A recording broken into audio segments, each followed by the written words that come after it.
তেতো স্বাদের কারণে অনেকেই করলা খেতে পছন্দ করেন না, তবে সবজিটি পুষ্টিগুণে ভরপুর। বিশেষ করে ডায়াবেটিস রোগীদের জন্য করলা হতে পারে উপকারী একটি সবজি। আবার মধু ও পানির সঙ্গে করলার রস মিশিয়ে খেলে মুক্তি পাবেন আজমা, ব্রঙ্কাইটিস, শ্বাসরোগ ও গলার প্রদাহের মতো সমস্যা থেকে। বহুবিধ গুণসম্পন্ন এই সবজি শরীরকে বিভিন্ন দিক থেকে ভালো রাখে। জেনে নিন করলা খেলে কি হয় শরীরে।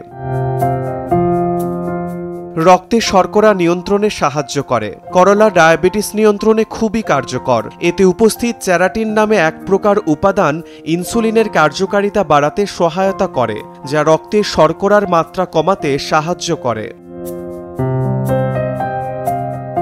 হজম শক্তি বাড়ায়। করলায় ফাইবার এবং অ্যান্টিঅক্সিডেন্ট থাকার কারণে এটি হজম প্রক্রিয়া উন্নত করে এবং কোষ্ঠকাঠিন্য প্রতিরোধ করে। লিভার ও কিডনি ভালো রাখে। করলার মধ্যে থাকা উপাদান লিভার পরিষ্কার রাখতে সহায়তা করে এবং কিডনির কার্যকারিতা উন্নত করে। করলা ত্বক ও চুলের জন্যও উপকারী। এটি রক্তকে বিশুদ্ধ করে, যার ফলে ত্বকের উজ্জ্বলতা বাড়ে এবং চুলও স্বাস্থ্যকর হয়। ওজন কমাতে সাহায্য করে। করলায় ক্যালোরি কম এবং ফাইবার বেশি থাকায় এটি ওজন কমানোর জন্য ভালো। ফাইবার শরীরে দীর্ঘক্ষণ পেট ভরা রাখে, ফলে খাওয়ার ইচ্ছা কমে যায়।